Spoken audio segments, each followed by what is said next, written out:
Ak ste pripravení aj dnes s nami cestovať okolo sveta, tak sme veľmi radi, pretože my pripravení rozhodne sme a ja už som dokonca aj veľmi nedočkavý vyraziť na túto, dúfam, že veľmi atraktívnu cestu. Keď sa povie cestovať do zahraničia, väčšina z nás si to spája s dovolenkovým oddychom, s návštevou nejakých krásnych miest, možno že len s takým povaľovaním sa na pláži, možno niektorí z vás si to spájajú aj s nejakou pracovnou povinnosťou. Ale len málo komu príde na že pobyt v zahraničí sa dá využiť aj na to, aby sme študovali jazyky, ktoré či už potrebujeme k našej profesii, alebo nás jednoducho bavia. A štúdium v zahraničí je určite oveľa zaujímavejšie, ako smoliť a lúskať tie jednotlivé frázy tu, ako sa hovorí, na domácej pôde. A práve toto bude aj hlavnou témou dnešného Okolo sveta, ktoré ja už tak familiárne nazývam za 30 minút.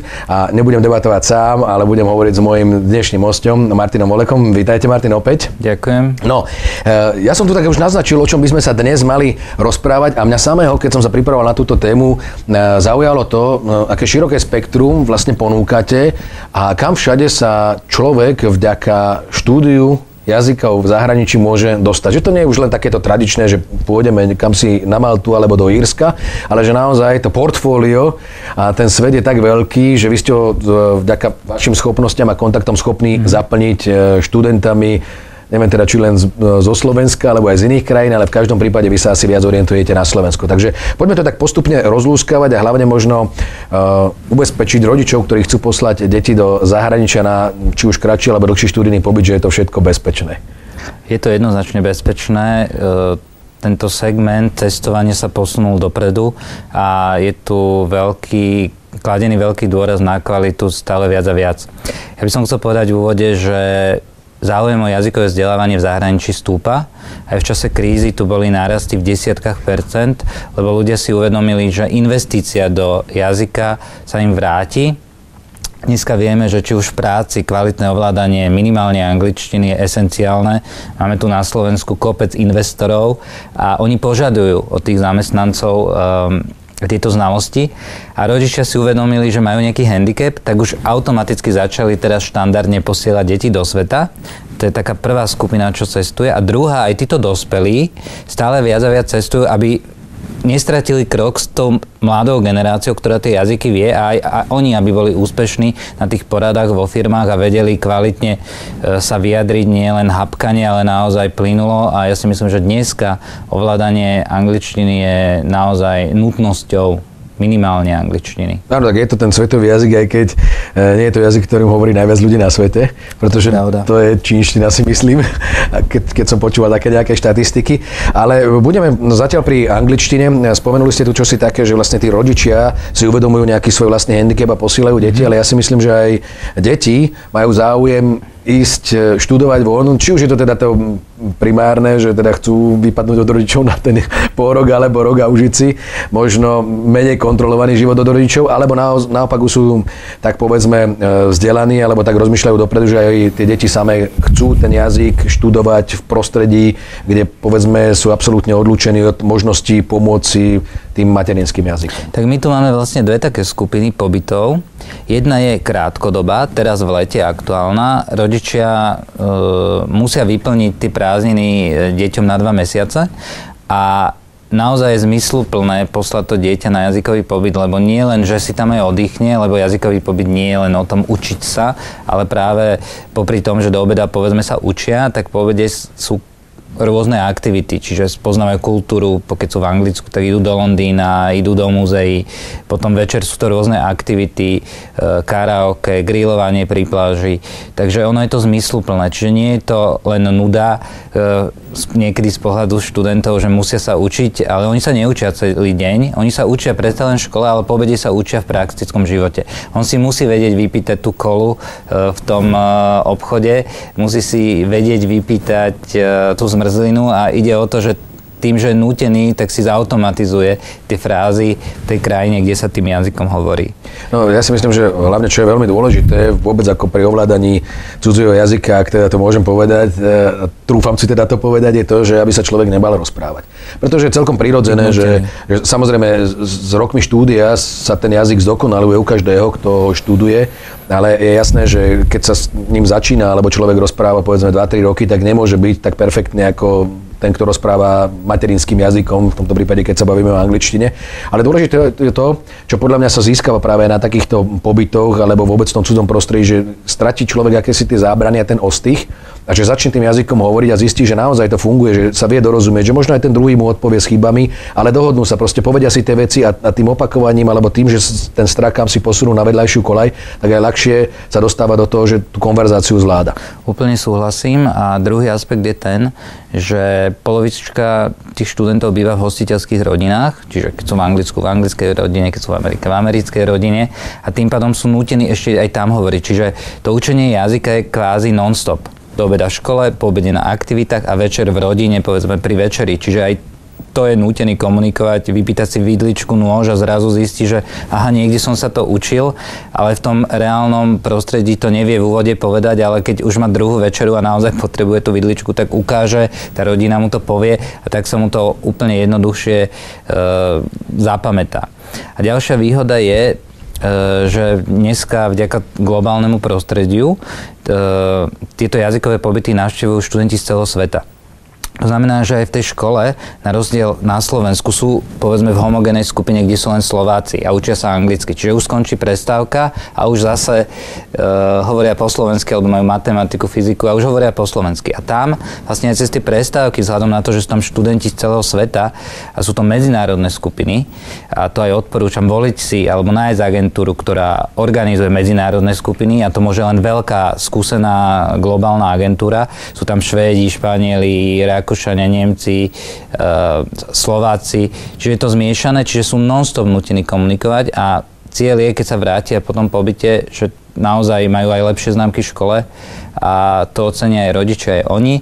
Ale ja si myslím, že to robia pre seba, lebo ten jazykový pobyt nie je, ja hovorím o tom jazyku, ale aj o tých vlastnostiach, že získa tam človek sebavedomie, vyjde z domu, je zrazu niekde sám, možno ten prvý deň, dva sú ťažké, aj pre toho študenta. Ja som bol na približne 10 jazykových pobytoch, takže to poznám, že naozaj mi bolo do plaču niekedy prvé 2 dní, lebo ste v cudzom svete, v cudzej rodine. Ale keď prekonáte ten úvod, a to je psychologicky normálne, že máte tie pocity, tak potom sebavedomie máte lepšie, toleranciu voči iným národom a to dneska Európska únia potrebuje.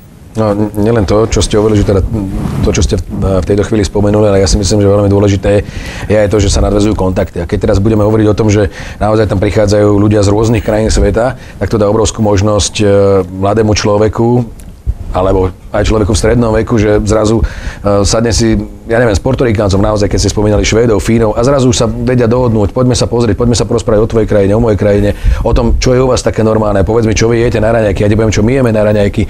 A keď sa staneme kamarátmi a naozaj podľa toho samozrejme, ako si tí ľudia sadnú, aká dĺžka je toho spoločného pobytu niekde v campuse alebo niekde, že sa môžu aj navštíviť a že vlastne tí ľudia naozaj ako získavajú aj priateľov a možno na základe toho aj v neskoršom veku, keď teraz sa bavíme o študentoch, ktorí potom prechádzajú do pracovného procesu, možností aj možno niekde pracovať v zahraničí.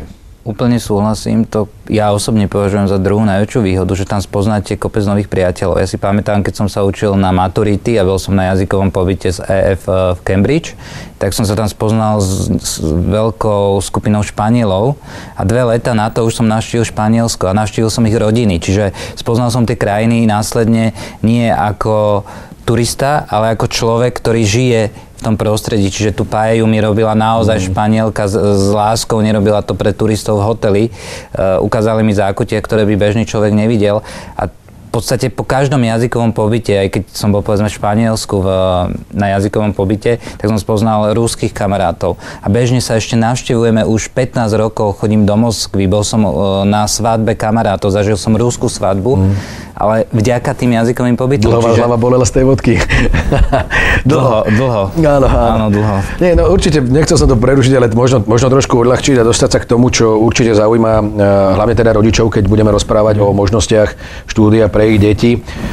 Ako si teda vybrať tú správnu agentúru, keď budeme hovoriť, teraz sme tu spomenuli EF Education First, takže je to zrejme nejaký zastrešovateľ toho, čo je garantom, že teda asi sa nemusia báť, kam poslať deti, kde sa môžu opýtať, ako to je povedzme počas stredoškolského štúdia, či sa treba nejaké testy, či sa vyžadujú, alebo v podstate ktokoľvek sa prihlási, zaplatí, ide, alebo ako to celé funguje, aby sme im trošičku ozrejmili túto praktickú časť. Čo sa týka tých detských pobytov v lete, júl, august, tak tam netreba absolvovať žiadne testy, je to proste prázdniny a fun.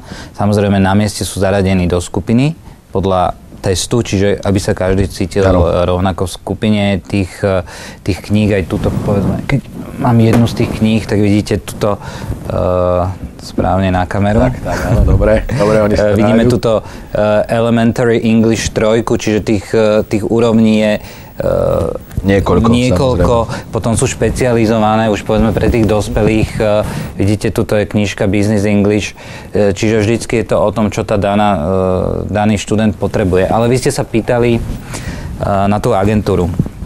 Ono je veľmi dôležité, podľa mňa, aby tá agentúra mala tie medzinárodné skúsenosti, aby tam boli medzinárodné skupiny, aby to bolo garantované, že nie, že ide slovenská skupina a potom sú v jednej triede Slováci. Prvá vec.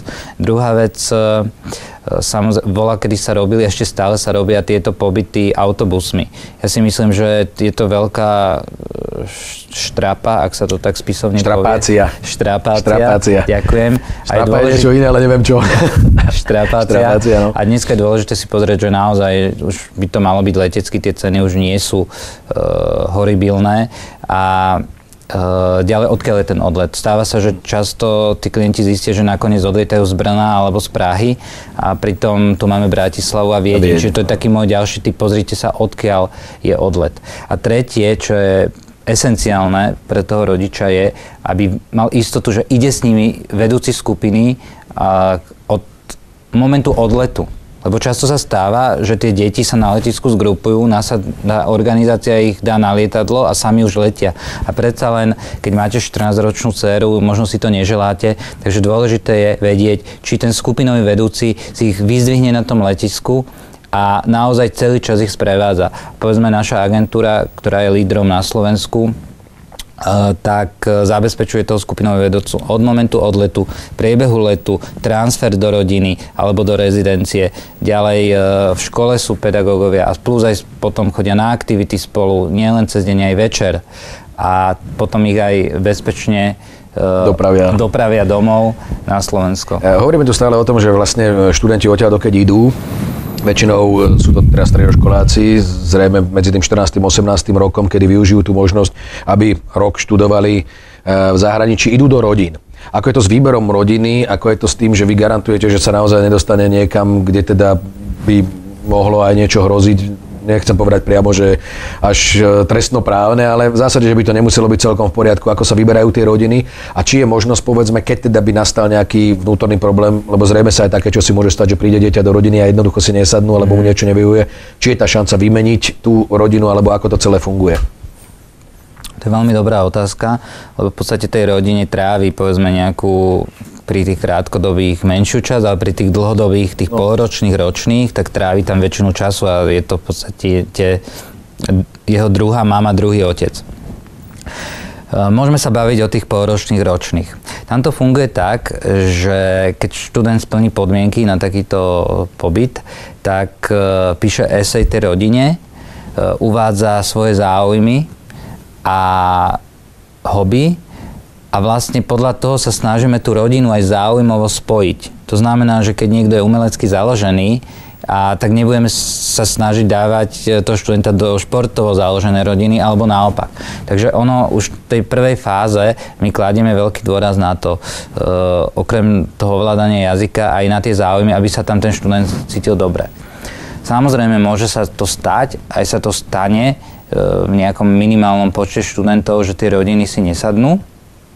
Vtedy je dôležité, a to je zase výhoda tej veľkej agentúry, že má štruktúry v okolí.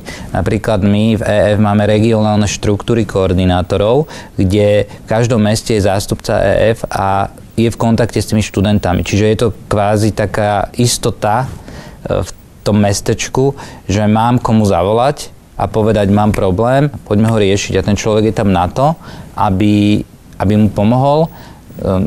vysvetliť ten problém, eventuálne nájsť riešenie a keď sa tam nedá nájsť riešenie, tak vymeniť rodinu. Stalo sa to už a kvalitná agentúra, ktorá má tú sieť veľkú, dokáže toto zabezpečiť. Malá nie. Pozeral som si tie vaše materiály a tam som našiel aj čosi také položku výber rodiny za istý poplatok. To znamená, že ten študent, keď odtiaľ to ide, alebo jeho rodičia, majú možnosť tú rodinu si vôbec vybrať, alebo je im nejakým spôsobom pridelená? Keď cestujú do zahraničia na ten pôročný